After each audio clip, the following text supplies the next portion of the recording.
Сәлеметсіздер ме, құрметті әріптестер. Бүгінгі видео сабағымыз сабақ үдерісіндегі оқу мен оқыту тақырыбында қарастырылмақ.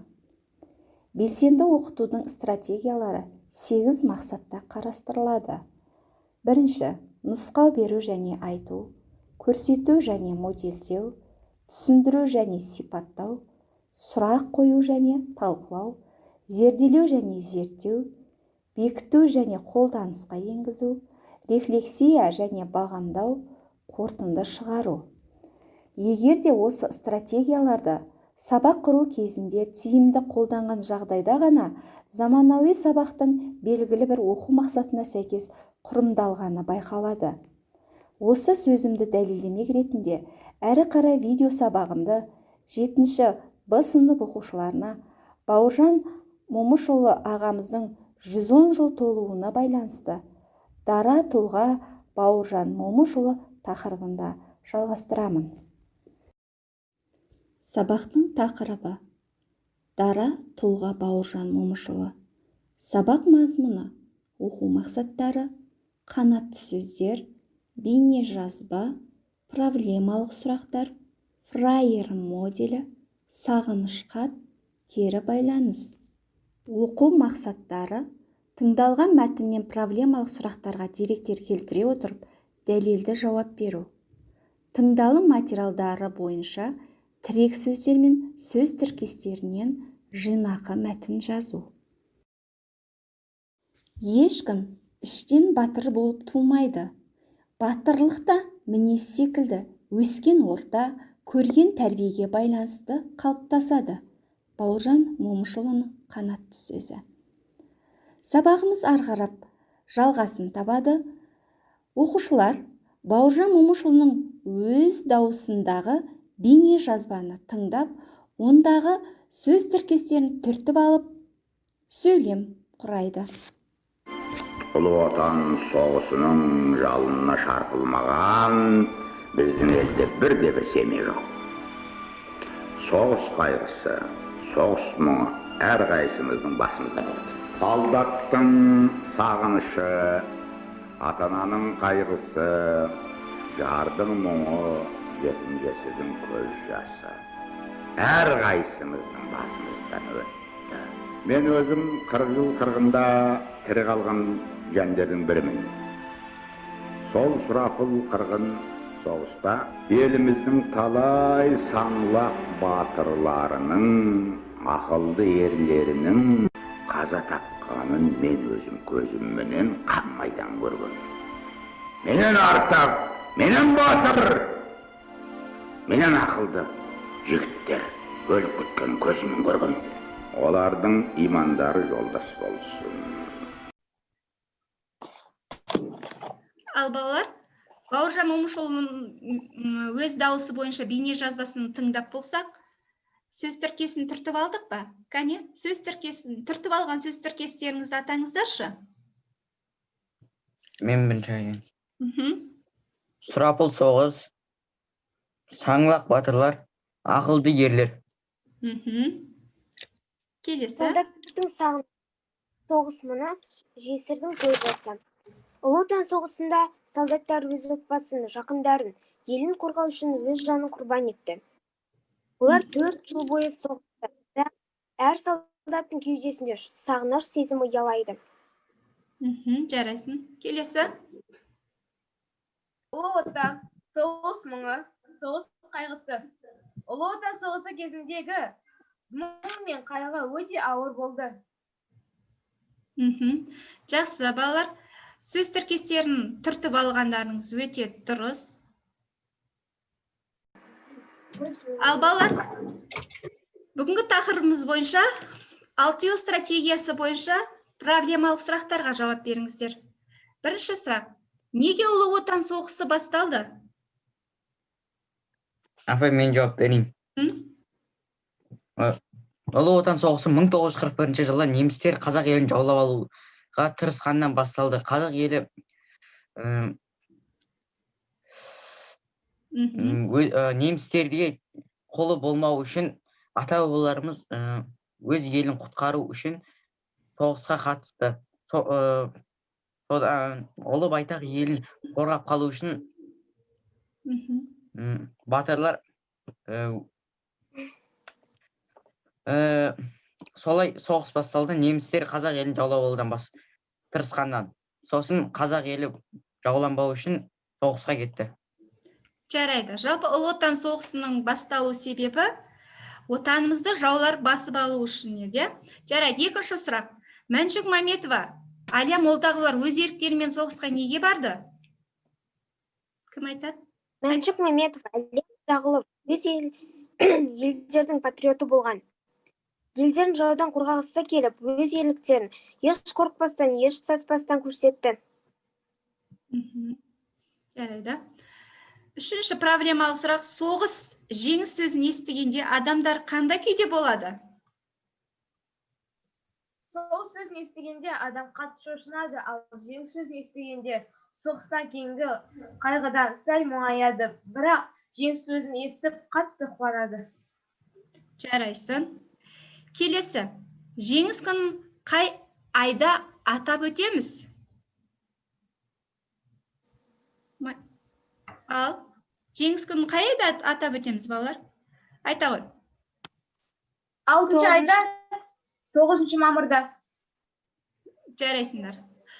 9 мамырда. Жалпы 1941 жылы соғыс басталып, 1945 жылы 9 мамырда жеңіске жеткен күніміз екен, балалар. Жарайсыңдар.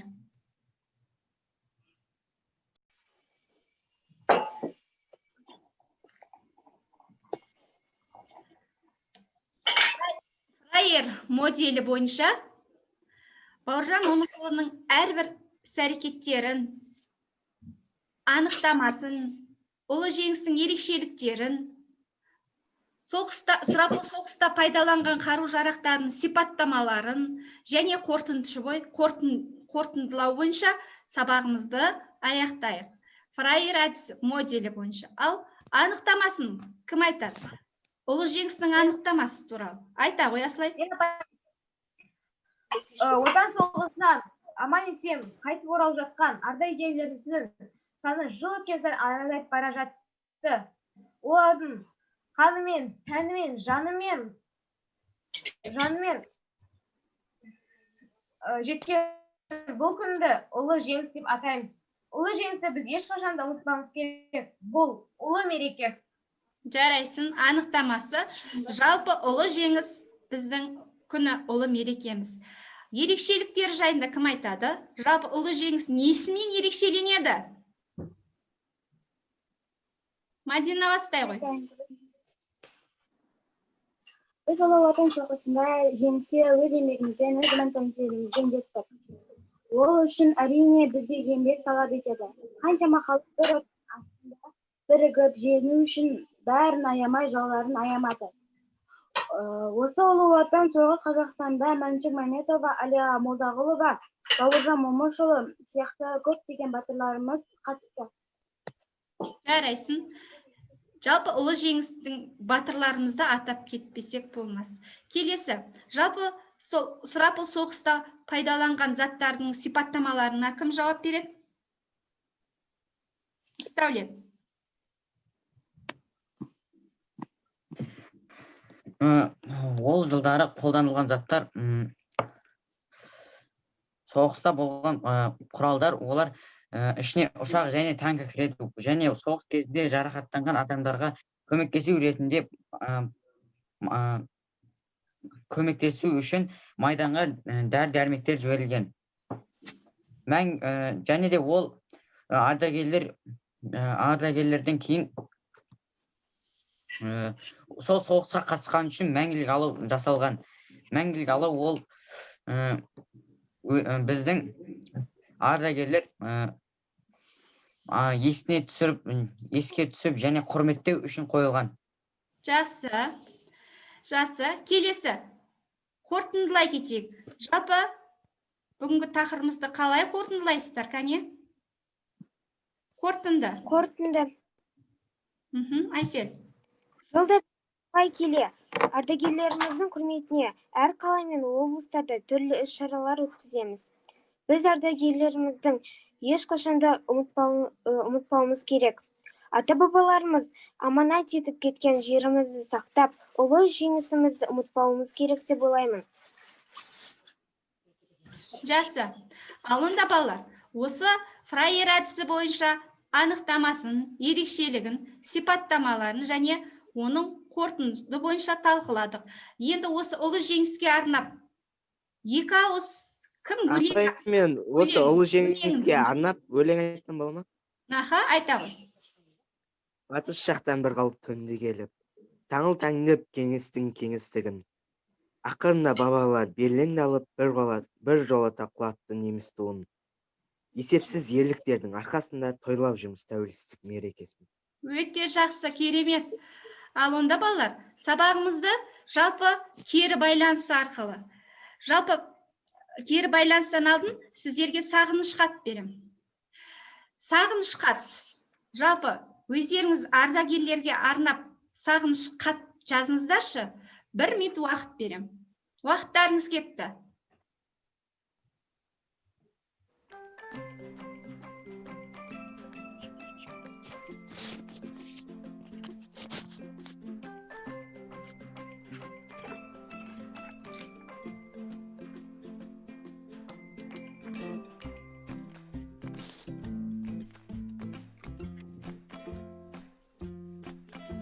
Жалпы 3 сөйлеммен де жеткізсек болады балалар сағыныш хатты. Жазып болсақ, 3 сөйлем жазып қойған шығармыз балалар. Кәне, Айсел өзіне бастайықшы. Сағыныш хат. Ардагерлерге арнап сағыныш хат. Ардагерлерге хат. Сәлеметсіздер ме, құрметті ардагерлер? Сіздердің ерліктеріңізді ешкім ешқашанда ұмытпайды. Сіздер болмасаңыздар біздің, яғни қазақ елі, қазір тіпті болмайтындай еді. Сіздер біздің жадымызда мәңгі қаласыздар. Жақсы. Аслай. Сәлеметсіздер ме, құрметті ұлы отан соғысына қатысқан ардагерлер. Біздің қазіргі тәуелсіз тыныш өміріміз сіздердің батылдық пен ерліктеріңіздің арқасында. Сіздер біздің ойымызда әрдайым қаласыздар. Апай, мен айтайыншы. Жарайды, айта ғой. Сағыныш хат. Сәлеметсіздер ме, ұлы отан ардагерлері? Мен сіздерге айтқым келгені, сіздер біздің тектер, және де сол қалауларыңызға жетсіңіздер. Сіздер біздің жүректерімізден ешқашан кетпейсіздер. Сіздердің батырлықтарыңыз.